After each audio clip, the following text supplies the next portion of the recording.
Kay bilis ng panahon, nakalipas na naman ang isang taon.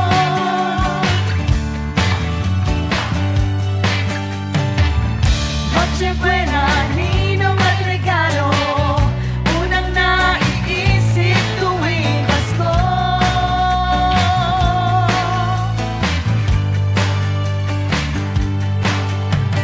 Ngunit alam mo ba, ito'y tungkol kay Kristo. Dakilang pag-ibig inalay niya para sa akin at para sa'yo. Salamat, Jesus, sa pag-ibig mo. Kahit kasat sa mundo'y inalay mo. Salamat, Jesus, sa biyaya mo. Sapat na bilang regalo mo. Buhay mong binigay sa amin, parang tarang naglilingling. Tanglaw ang liwanag mo, maligaya ang Pasko. Maligaya ang Pasko. Maligaya ang Pasko. Dahil sa'yo.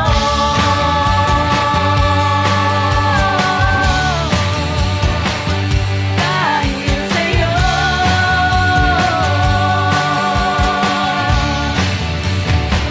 Purihin po natin ang ating Panginoon. Praise the Lord.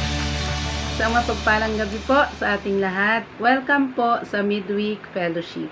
Salamat po sa privilege na tayo ay sama-sama magpupuri at magpapasalamat sa ating Panginoong Jesus.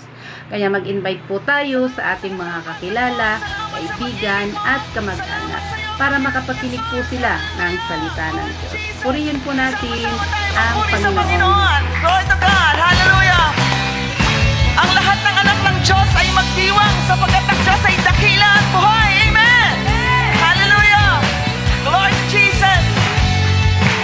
Salamat, Panginoon. Glory to God. Kagalakan sa puso'y umaapaw. Thank you, Lord. May salarawan ng awit at ng sayaw. Sa aming buhay, ang dulot ay pag-asa. Sa pagkigis ng iyong dugo, Jesus, mga pagkakasala'y napatawad na. Pinagdiriwang namin ang iyong pagliligtas. Thank you, Jesus. Gaya ng iyong kahabagan at pag-ibig mong magas. Pinagdiriwang namin ang tagumpay mo sa krus.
Panginoon. Aming Hari, banal na Diyos, kaisa-isang Diyos. Hallelujah. Salamat, salamat aming Diyos Ama. Hallelujah. Salamat sa pagkakataong ito, Panginoon, na enjoy namin ang presensya mo. Hallelujah. Thank you, Lord. Salamat sa kalakasan. Salamat sa lahat ng pagpapala mo, Panginoon. Salamat sa buhay na ganap at kasiyasiya, Panginoon. Hallelujah. Hallelujah, Jesus. Salamat, Panginoon, na naging anak mo kami, Lord God. Alam po namin, Panginoon, hiwalay sa iyo, wala kaming magagawa, Panginoong Jesus. Kaya kung ano man yung na-enjoy namin ngayon, it is all because of your grace alone, Panginoon. Hallelujah. Salamat sa pagpapala mo, Panginoon. Salamat sa buhay na na-enjoy namin yung pagpapala mo, yung presensya mo, yung pag-ibig mo, yung pag-iingat mo, Panginoon. Hallelujah. Hallelujah. Salamat sa nagdaang taon na punong-puno ng pagpapala, aming Diyos. Bagamat merong mga pagsubok kaming dinanas, Panginoon, pero tapat ka sa buhay namin, Lord God. At kailanman ay hindi mo kami iniwan, ni pinabayaan man, Panginoon. Totoo ang salita mo, Panginoon, na ikaw ay sapat at higit sa aming buhay. Wala na kaming mahihiling pa, Panginoon, sapagkat ikay sapat na, Panginoong Yesus. Hallelujah, hallelujah, hallelujah, hallelujah. Kaya sa bagong taon na darating, Panginoon, Lord, we are all excited, Lord, sa pwede mong gawin sa buhay namin, Panginoon. Hallelujah. Kung paanong naging tapat ka sa amin sa mga nakaraang taon, Lord God, naniniwala kami, Lord Jesus, na magiging tapat ka dahil tapat ka mula noon, ngayon at magpakailanman. Hallelujah, hallelujah, Jesus. Dalangin namin, Panginoon, na patuloy mo kaming gamitin, patuloy mo kaming bigyan ng ganitong pagkakataon, Lord, na makapagbalik ng parangal at papuri sa inyo. Hallelujah, hallelujah, hallelujah. Kaya sa oras na ito, Panginoong Jesus, hayaan mo na papurihan ka namin, awitan ka namin, Panginoon, itaas namin ang aming mga kamay bilang pagsuko, tanda ng pagsuko ng aming buhay sa iyo, Panginoon. Hallelujah, Jesus. Hallelujah. Kaya mga kapatid, sama-sama tayong umawit, sama-sama tayong magpuri sa Panginoon sa oras na ito. Let us focus our eyes, our minds, our hearts sa pagpupuri sa Panginoon. Let us take this time to praise the Lord. Huwag nating hayaang lumipas ang oras na ito na hindi tayo makapagbalik ng pasasalamat sa Panginoon. Thank you, Jesus. Kaya sama-sama tayong magpuri, sama-sama tayong magpasalamat sa Panginoon. Hallelujah. Thank you, Jesus. Thank you, Lord. Jesus. Habang hindi karapat-dapat, pagkukulan ng habag at wagas mong pagsinta. Habang walang kakayanang masuklian ka ng mabuti sa lahat mong ginawa. Niyakap mo ako sa aking karumihan. Inibig mo ako na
Purihin po natin ang Panginoon. Alam ko po na naihanda na natin ang ating sarili sa mga awiting espiritual na ating inawit. At ngayon naman po, tayo ay dadako na sa pinakamahalagang parte ng ating gawain, ang pakikinig ng mabiyayang salita ng ating Panginoong Jesus sa series na Encountering Jesus in His Miracle sa topic na Multiplication and Wedding Feast Parable na ibabahagi po ng ating kapatid na si Brother Alfred Carpio. Purihin po natin ang Panginoong Jesus.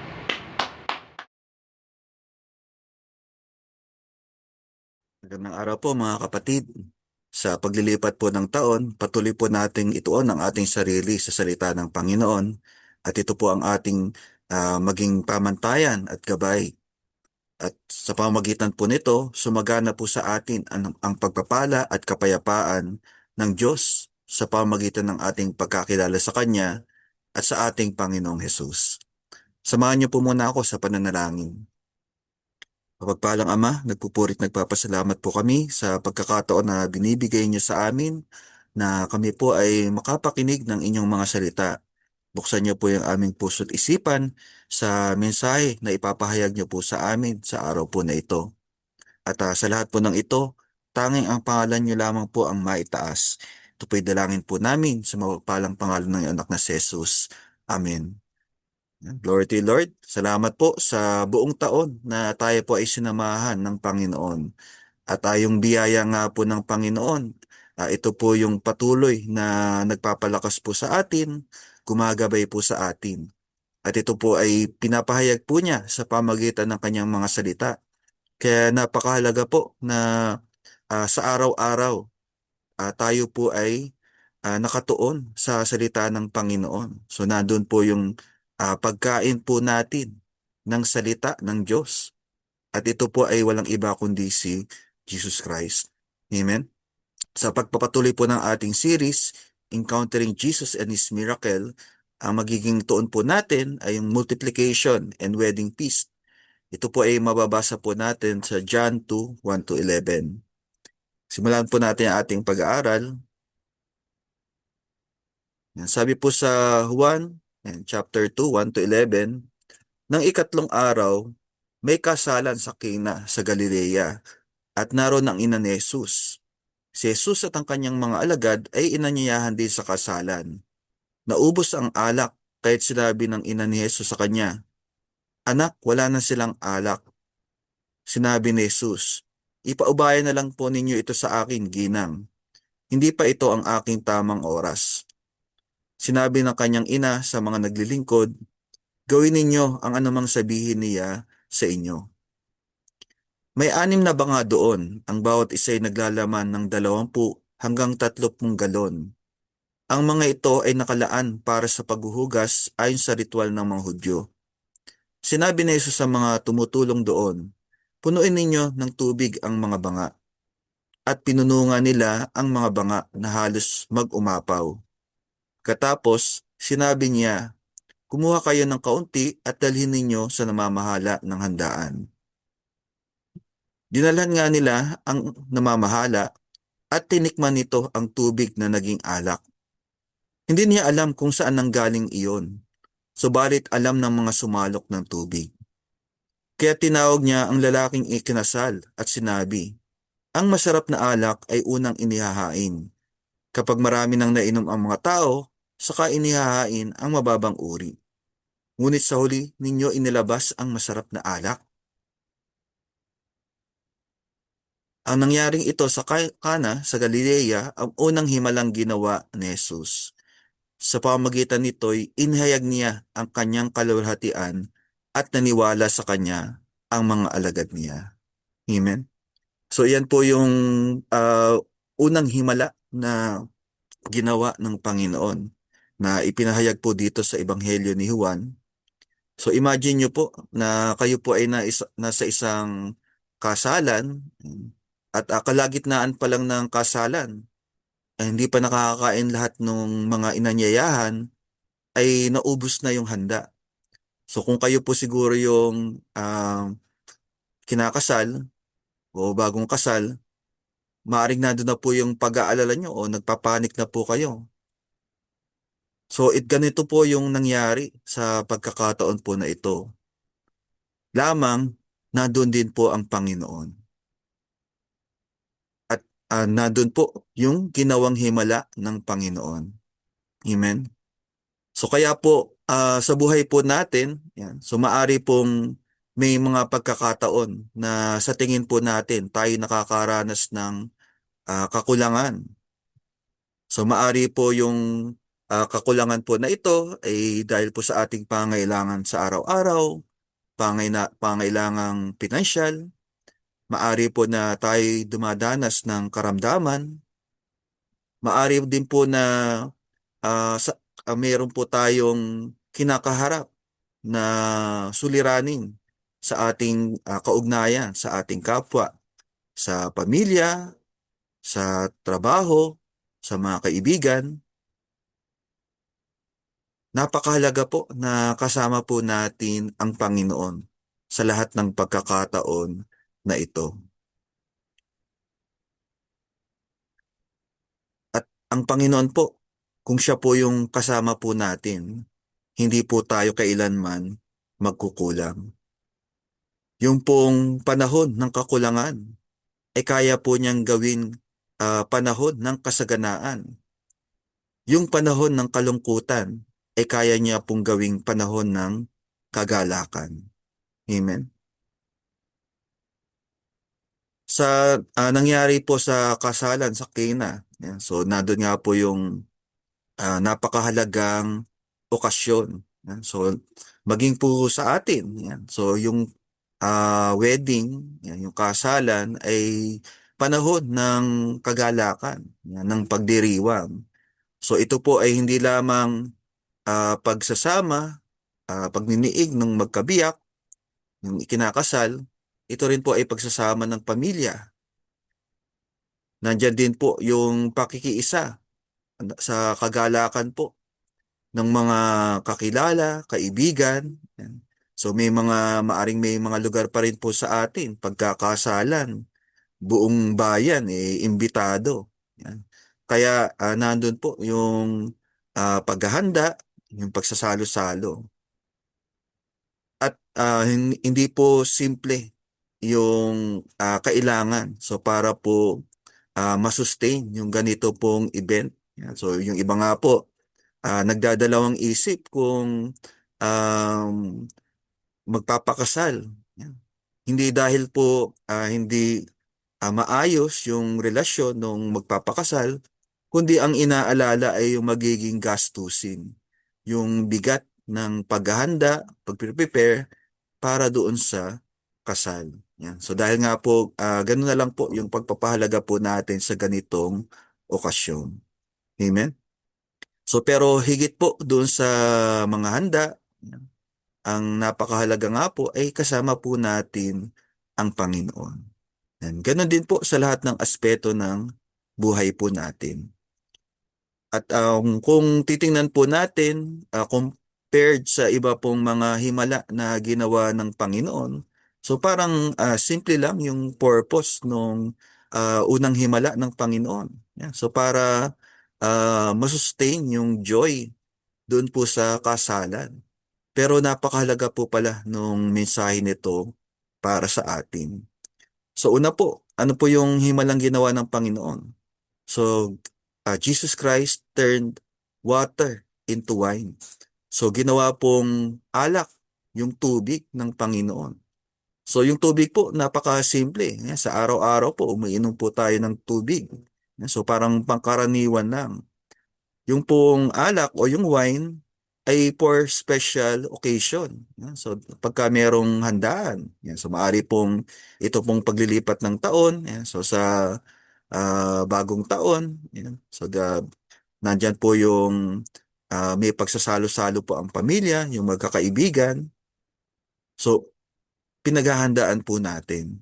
Amen? Ngunit yung kaibahan po nito, yung ginawa ng Panginoon. Yan. So mula sa simple or ordinary, from natural, yung water, to something super natural. ginawa po niyang alak yung tubig. Amen.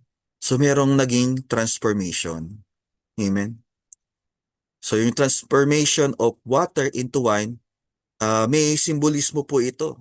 Yan. So yung pagbabago yan, mula sa ordinaryo to something extraordinary. Amen. At ito pong unang himala na ginawa ng Panginoon, ito rin po yung pasimula ng kanyang ministeryo. Yan, dahil pagkatapos po nito, so nangaral yan, ang Panginoon. So humayo, nangaral at ipinalaganap po yung mabuting balita ng kaligtasan. Amen. Ganyan din po yung mararanasan ng bawat nakaka-encounter kay Jesus Christ. So yung simpleng buhay po natin, yung ordinaryo, yan, yung para pong sa tingin natin paulit-ulit na lang yung pangyayari na parang napakahirap ng makaahon sa hirap ng buhay. Ito man po ay kahirapang pinansyal, pisikal, emosyonal, spiritual. Dumating ngayon ang Panginoon at nabago po ang buhay natin. Amen. From something ordinary to something extraordinary. So nakita po natin na kasama po pala tayo sa plano ng Diyos. Yan. So ang may lalang, ang may likha po ng lahat ng bagay. Ang may likha ng kalawakan. Amen. Na kung titinan po natin yung kalangitan, talagang mamangha po tayo sa likha ng Diyos. Pero kasama po pala tayo sa napakagandang plano ng Diyos sa buong sangnilikha. Amen. At pinatunayan po niya yon nang ibinigay po niya si Jesus Christ na kung ating tatanggapin pananampalatayanan bilang anak ng Diyos, bilang tagapagligtas, mababago po yung buhay natin. From something ordinary to something extraordinary. Amen? So dahil po ang Panginoon makapangyarihan, kaya po niyang magbago ng buhay. Amen? So kung yung buhay po natin, sa tingin po natin, parang walang pagbabago, magulo. Amen? Kaya pong baguhin po ito ni Jesus Christ. Maging yung ating pong sarili. So hirap po tayo na makalaya sa kasalanan, na nahirapan po tayo na magbago. Bagamat gusto po nating magbago, gumawa ng mabuti, hindi natin magawa. Ano po yung daan ng pagbabago? Only through Jesus Christ. Na kung ikaw po ay mananalig sa Panginoon, kikilalanin mo po siya na tagapagligtas, mababago ang buhay mo. Amen? At pinakita po dito na yung buhay na kaloob ng Panginoon is an abundant life. Yan. So ano po yung sabi ng Panginoon? Ako'y naparito upang aking mga tupa ay magkaroon ng buhay. Isang buhay na ganap at kasiyasiya. So hindi lang po basta buhay ang Panginoon. So totoo po, lahat ay nalikha sa pamagitan ni Jesus Christ. So ibig sabihin po nito, kaya po tayo may hininga, meron po tayong buhay dahil sa Kanya. Pero higit po dito, ang gusto ng Panginoon, magkaroon po tayo ng buhay na ganap at kasiyasiya. Amen? So yung buhay na ganap at kasiyasiya, hindi po ito nakabase sa sitwasyon. Ito po ay nakabase sa relasyon natin sa Panginoon. Dahil siya po yung nagkakaloob ng buhay. Yan. At ang gusto nga po ng Panginoon para sa atin, abundant life. Hindi ka magkukulang kailanman. Amen? At pinakita po ng Panginoon yung kahalagahan po ng pakikipag-ugnayan sa kapwa. So bagamat ang Panginoon ay Diyos. Amen? So pinili po niya na makipamayan sa atin. Halubilo sa mga tao. Maranasan na maging tao. Amen? So nagkatawang tao ang Panginoon. At sa instance nga po na ito, kasama po niya yung kanyang mga alagad, kasama po niya yung kanyang ina, na doon po sila sa kasalan. Kasama po yung community, ayan, yung pamilya po ng ikinakasal. So nandun po yung pakikisalamuha ng Panginoon. Amen. So nandun pinahalagahan po ng Panginoon yung pakikipag-ugnayan sa kapwa. Yan. At ito nga po, karaniwan, pagka merong kasalan, so nandun po yung ugnayan. So dahil nga po yung kasal, yan, so bagamat ito po ay sa pagitan ng dalawang tao na ikinakasal, pero ito rin po ay pagsasama ng dalawang pamilya. At nandyan din po yung pakikiisa ng komunidad. Amen. At espesyal. Amen. So ito po yung pinili ng Panginoon na dito po gawin yung unang himala ng Panginoon. Yung gawing alak yung tubig. Amen. So gusto po ng Panginoon na makibahagi tayo. Amen. Makipag-ugnayan tayo sa Kanya. At gusto po ng Panginoon na dulutan po tayo ng kagalakan. At nandun po nung nalaman nga po nung ina ng Panginoon na ubos na yung alak o malapit nang maubos yung alak. So nilapitan nga po si Jesus Christ. At ano sinabi po ni Mary dun sa mga nagdadala ng alak. Yan. So yung mga ah, nagtatrabaho po doon.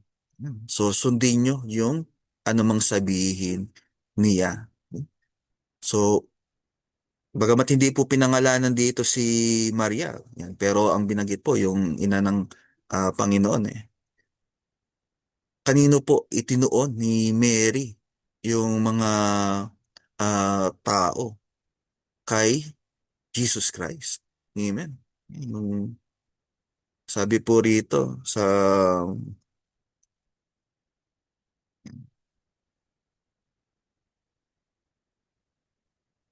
verse 5, sinabi ng kanyang ina sa mga naglilingkod, gawin ninyo ang anumang sabihin niya sa inyo.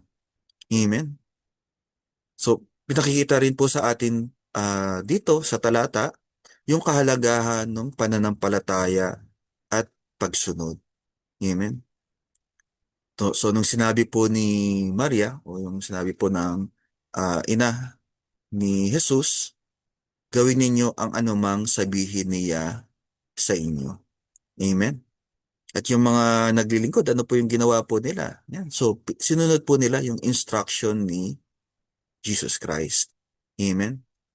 So, napakahalaga po na kapag nakipag-isa po tayo sa Panginoon, kinilala po natin siya bilang anak ng Diyos na buhay, bilang tagapagligtas, ay kilalanin din po natin siyang Panginoon. Amen. At pag sinabi pong Panginoon, tayo po ang susunod sa Kanya. So not the other way around. So kung minsan po, baka sa ating pananalangin, parang ang pinasusunod po natin ay ang Diyos, ang Panginoon. So ang dapat po, tayo po ang sumunod sa Panginoon. Amen. So dito po nagkakaroon ng abundance. Dito po nagkakaroon ng kagalakan. Amen. By abiding in Jesus Christ. So sabi po ng Panginoon, kung kayo'y mananatili sa akin at ako sa inyo, yan, hingin nyo ang anuman at ito'y ipagkakaloob sa inyo. Amen. So God provides. Amen. Pero yung way, dapat po sumunod po tayo sa sinasabi sa atin ng Panginoon. Dahil po yung pagsunod, yan, so nagpapakita rin po ito ng pananalig. Yan, so bakit po tayo susunod sa Panginoon? Dahil nagtitiwala po tayo sa Kanya. Dahil nananalig po tayo sa Kanya. Yan. At bakit naman po tayo mananalig kay Jesus Christ? So dahil nasa Kanya po yung authority. Amen. So lahat po nilikha sa pamagitan niya.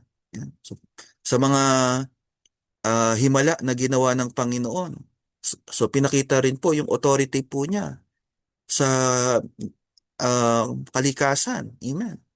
So kung paano, halimbawa, kung paano po niya kinalma yung bagyo, yung mga alon, kung paano po niya na pinakain yung libu-libong tao, at sa pagkakataon po na ito, kung paano yung tubig ay ginawa po niyang alak. So Christ has authority. Amen. So higit. Yan. So yung sa anumang authority na meron po dito sa sanlibutan. Kaya po, kayang gumawa ng himala ng Panginoon. Yan. So, yung kahalagahan po na ito, so bagamat parang simple lang, yan. So meron pong okasyon, kasalan, yan, at nangailangan ng alak. Yan. So, ang Panginoon ginawang alak yung tubig. Yan. So, pero ito rin po ay nag-highlight doon sa purpose ng Panginoon sa pagparito po niya to bring abundance, to bring joy to His people. Amen. So He is not only a miracle worker. So hindi lang po ang Panginoon po natin ay mapaghimala o kayang gumawa ng kababalaghan. Amen. Kundi with a purpose to bring joy, to bring fulfillment. Amen. So ganyan din po yung kaharian ng langit.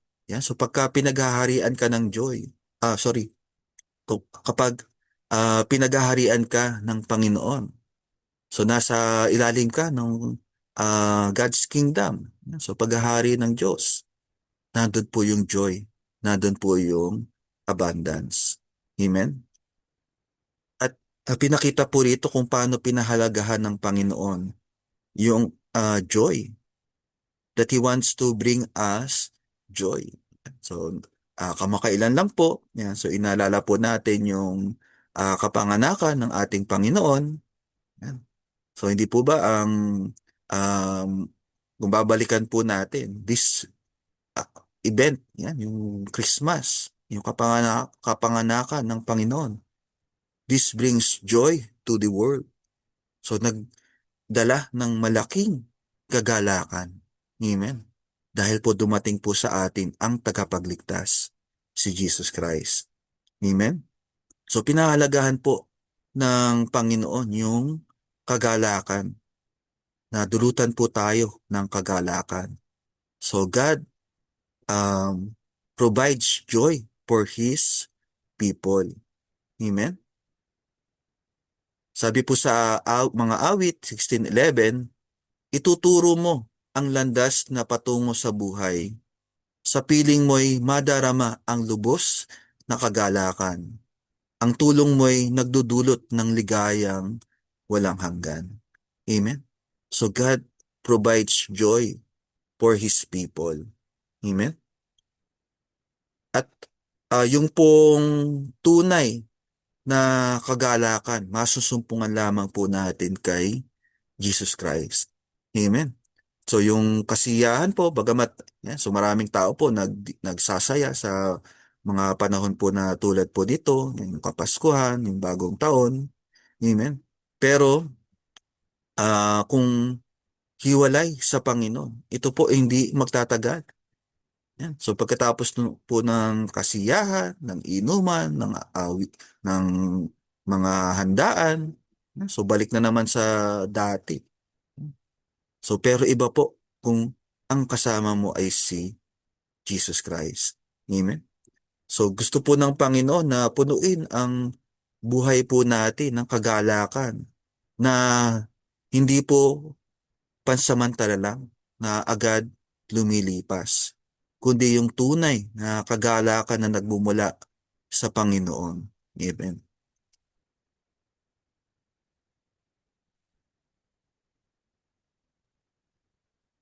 Sabi rin po sa 1:15-11, sinabi ko sa inyo ang mga bagay na ito upang mapas sa inyo ang kagalakan ko at nang sa gayon ay malubos ang inyong kagalakan. Amen? So yung kagalakan na nasa Panginoon, so ito po yung gusto niyang iparanas sa atin.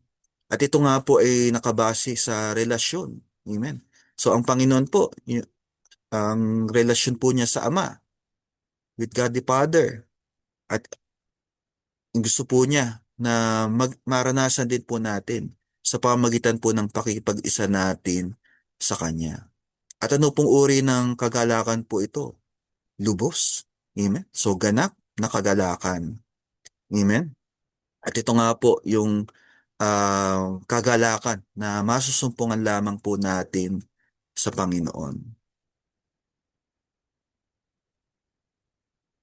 At bagamat yung sitwasyon nagbabago, pero kung nasa atin po nasa atin po ang Panginoon, yung kagalakan po nananatili. Amen. And this gives us strength. Ito po yung nagpapalakas sa atin. Sabi po sa Nehemias 8:10, umuwi na kayo at magdiwang. Kumain kayo at uminom ng bagong alak. Bigyan ninyo ang mga walang pagkain at inumin, sapagkat ang araw na ito ay banal para kay Yahweh. Kaya huwag kayong malungkot. Ang kagalakang dulot ni Yahweh ang magpapalakas sa inyo. Amen. So the joy of the Lord is our strength. Amen. So hindi po maalis na dumadating yung time na tayo po ay nakakaranas ng mga pagsubok, para pong sa tingin natin tayo ay nabibigo. May mga bagay po na pinahalagahan po tayo na nawawala o may gusto po tayo na hindi nangyayari. Amen? So pero kung nasa atin po ang Panginoon, so hindi po tayo masisiraan ng loob. Nandun po lagi yung kagalakan sa Panginoon. At bagamat tayo po ay nanghihina, amen, ito po yung magbibigay po sa atin ng kalakasan. Amen?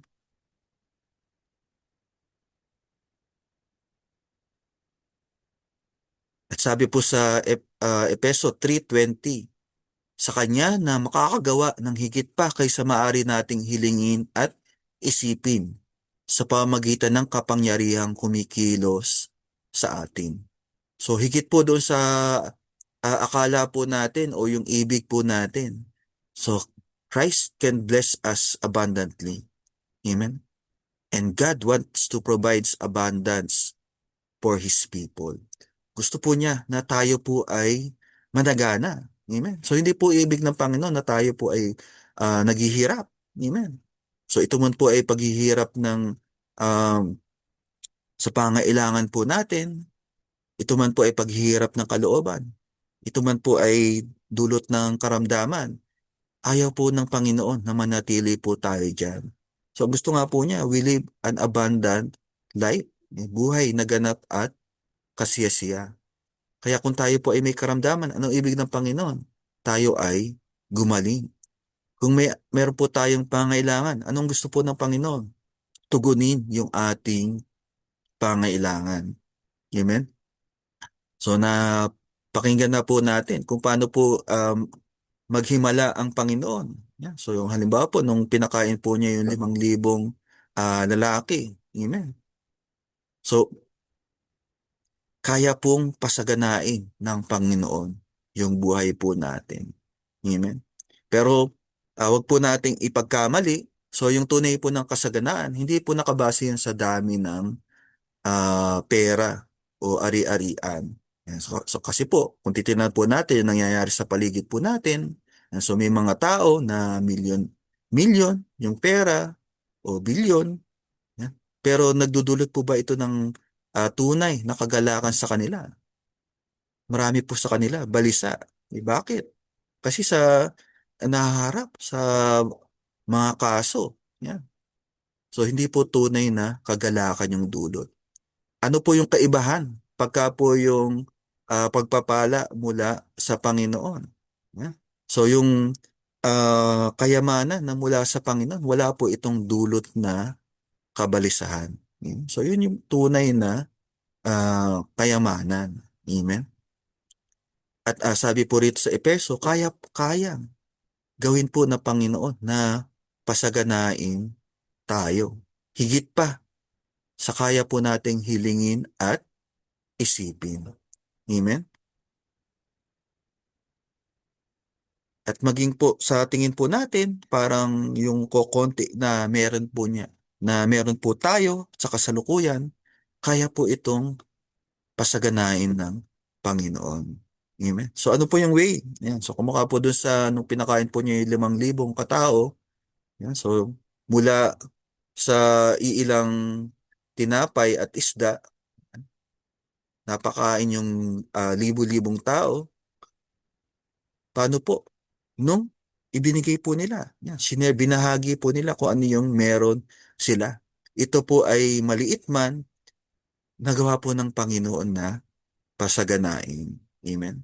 So kamakailan po yung mga manggagawa ng ating community, ayan, nagkaroon po tayo ng year-end bonding. Amen.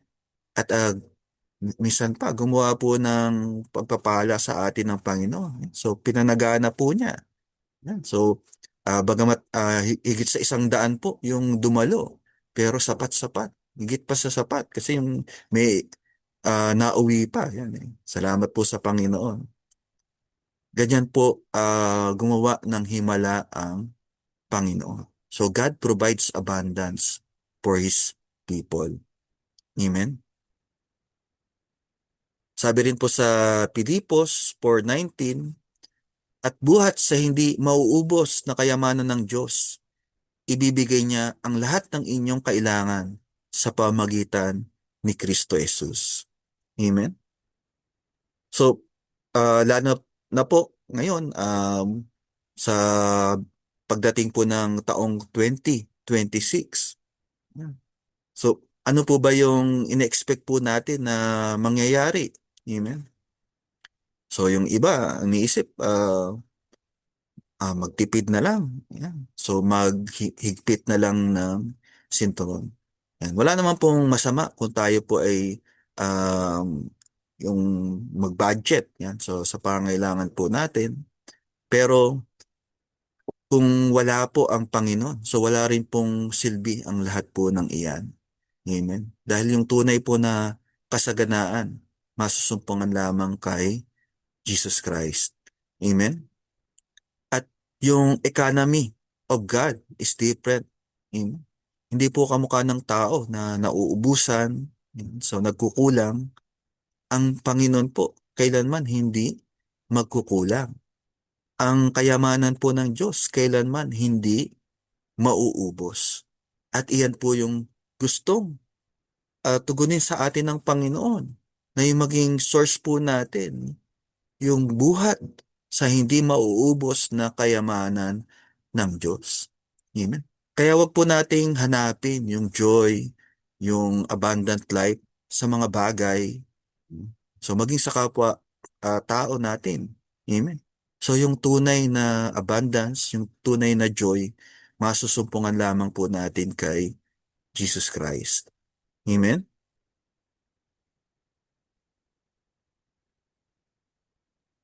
At nakita nga po natin how Christ can do miracle. So kaya pong gumawa ng himala ang Panginoon. From ordinary to extraordinary. Amen? So, ang Diyos po natin ay uh, mapaghimala. Amen? At yung purpose po na bakit po gumawa ng mga himala ang Panginoon, to reveal His glory and build faith. Yeah. So para po tayo po manalig sa Kanya, manampalataya sa Kanya. Yan. So kung babalikan po natin, sabi sa uh, Juan 2:11, yung naging conclusion po nung um, nangyari sa Cana. Ano yung purpose po niya? Sabi rito, ang nangyaring ito sa Cana sa Galilea, ang unang himalang ginawa ni Jesus. Sa pamagitan nito'y inihayag niya ang kanyang kalulatian at naniwala sa kanya ang mga alagad niya.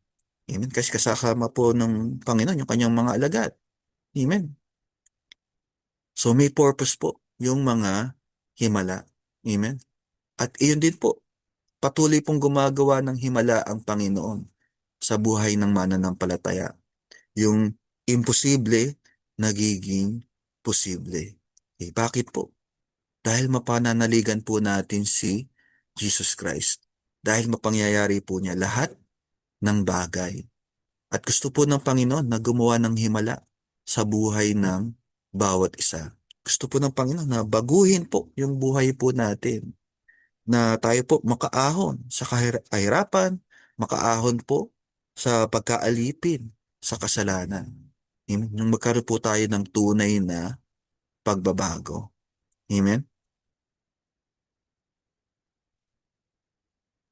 Kailangan lang po isuko po natin yung ating sarili sa Kanya. So yung pong himala na ginawa ng Panginoon, turning water into wine. So hindi lang po dahil sa inumin na kailangan po yun. Kailangan nila yun sa kasalan. Pagpapakita po ito ng kapangyarihan ng Panginoon. Amen? So nandun po yung pinili ng Panginoon, yung okasyon nga po na ito. Dahil yung wedding din po, symbolic po siya. So it symbolized joy, it symbolized fertility, community. Yan. So yung pagsasama-sama nga po ng pamilya, ng komunidad, at napakahalaga po na lagi ang center ay si Jesus Christ. At ano po yung ginamit ng Panginoon? Yan. So nung maubos na yung alak, ang instruction ng Panginoon. Yan. So yung mga banga na may tubig. So para saan po yung mga banga po na iyon? So sabi po, ginagamit po yun sa paghuhugas. So ang purpose po nun, purification ritual. So sa tradisyon, sa ng mga Hudyo, so ginagamit po nila yan sa paglilinis. Yan. So yung pong um, himala na ginawa ng Panginoon. So gamitin po yung tubig po na iyon at gawin pong alak. So, nagpakita nung bago kaparaanan sa atin. Na yung pong um, ritual na paghuhugas, paglilinis, mula sa simpleng tubig. So, yun po yung ginagamit natin. Kahit ngayon, di ba? Kung gusto po natin na maglinis, maligo, ginagamit po natin tubig. Yun. Pero yung tunay po na nagke-cleanse po sa atin, na naglilinis po sa atin, ito po yung banal na dugo ni Jesus Christ. Amen. At ito po, higit. Higit doon sa mga tradisyon o ritual. Amen. Na paghugas. Kasi po, hindi po tunay na nakakatanggal o nakakapawi yon ng kasalanan. So kahit na po yung iba pong mga ginagawa po natin ng mga pamahiin o ritual. Yan. So kumaka po sa pagka maglilipat yung taon, di ba? Sabi, kailangan meron ka nito, yan, mag-ingay ka, yan, dahil maglilipat ng taon para maging masagana, para maging ligtas. Amen. So hindi po iyon yung tunay na daan sa kaligtasan. Only through Jesus Christ. Amen. So hindi mga paswerte. Amen. Hindi po iyan yung kaparaanan na pinili ng Diyos. So isa lang yung binigay po sa atin para maligtas, si Jesus Christ.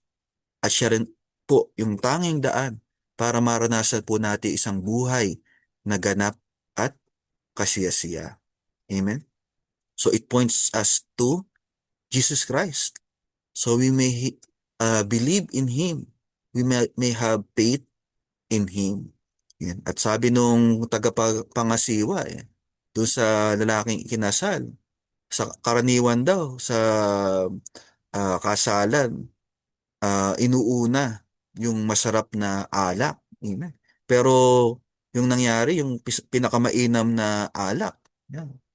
Yun pong ginawang alak ng Panginoon mula sa tubig.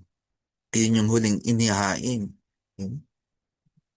So, sa buhay po natin, yung tunay na pagbabago, yan, yung tunay po na joy, yung tunay po na magdadala po sa atin na kaligtasan, only through Jesus Christ. So, yung pong himala, yan. So, nagpapakita po ng kapangyarihan ng Panginoon na ng ministry ng Panginoon. Yan. So sa bukod po sa kanyang pangangaral, gumawa po siya ng mga himala ng pagpapala ng kagalingan. At yun din po yung gusto po niyang iparanas sa atin. At nagpakita po ito nung kasama natin ang Diyos. Di ba? Pagka Christmas eh. And so, bago pa man nagkataong tao ang Panginoon, so, nireveal na. Yan. So, darating po yung prinsipe ng kapayapaan, yung pong ah, Emmanuel. Amen. So, iyon po yung gustong iparanas sa atin ng Panginoon. Amen. Dahil nung dumating po si Jesus Christ, kasama natin ang Diyos. Amen. At kung kasama mo si Jesus Christ, hindi ka magkukulang.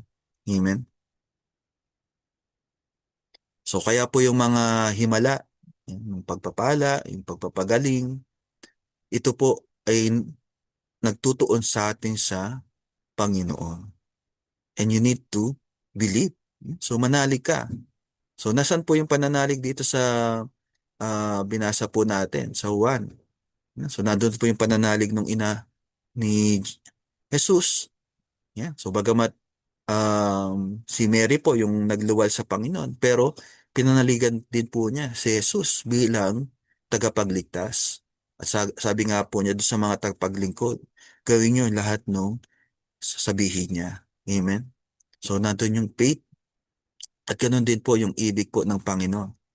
That we focus our faith in Jesus Christ. Amen? So sa Kanya po tayo manalig. Hindi po sa mga bagay, hindi po sa mga tradisyon, mga paniniwala, isa lang kay Jesus Christ. Amen? At yung katulad po nung, balikan lang po natin, tulad ng mga alagad, ito po yung tamang response. Amen? So when you see Christ, when you encounter Jesus Christ, or the work of Christ, ito po yung idulot sa atin. Yung ihayag yung kaluwalhatian ng Panginoon at manalig tayo sa Kanya. Amen?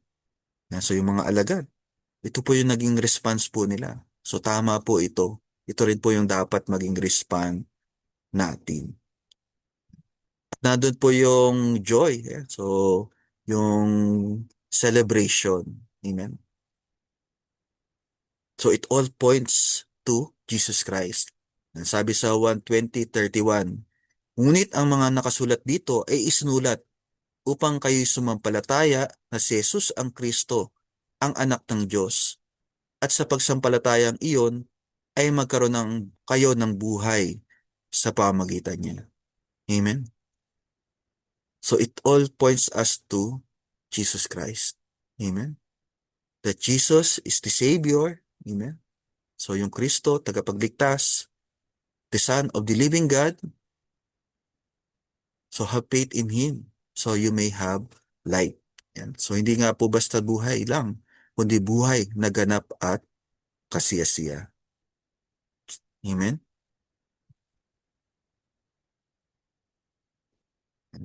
So naway napagpala po tayo ng salita ng Diyos na napakinggan po natin.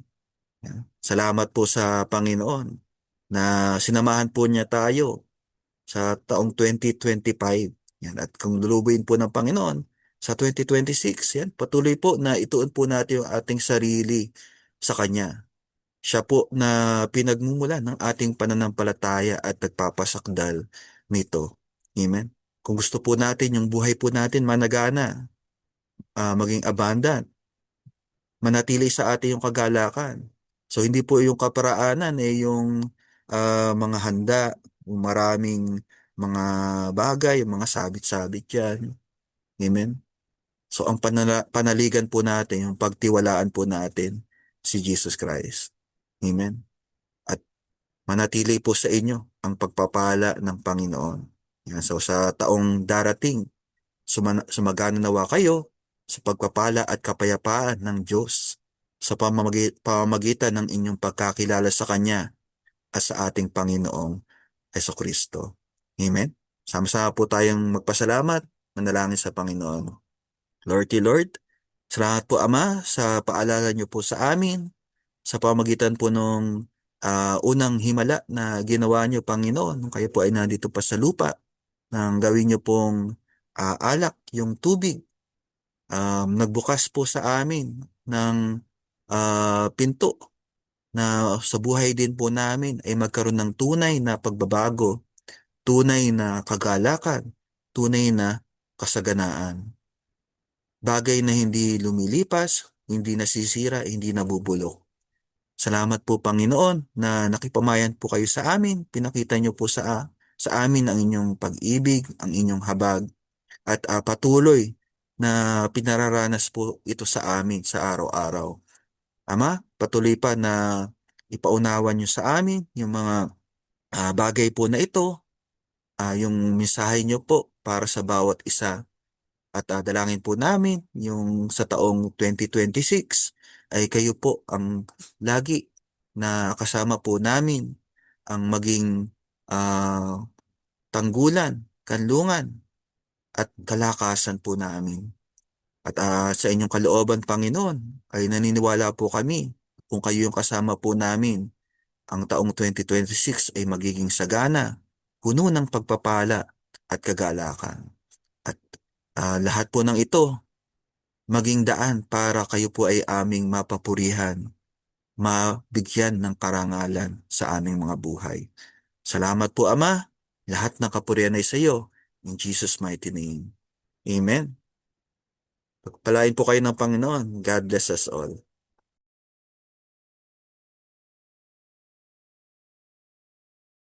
Salamat po sa Lord sa mga salita niya na ating napakinggan at patuloy po tayong manabik sa ating mga gawain gaya po ngayon. Midweek Fellowship 6 to 8 p.m.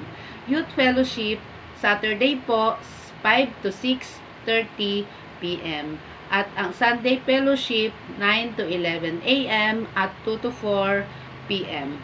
Bago po tayo magtapos, pastor natin, mahal natin. At ang community ng lingkod, mahal natin. Siyempre po, ang pamilya natin, mahal natin. At ang tema ng taon, tapat na lingkod ni Kristo, buhay na patotoo. God bless.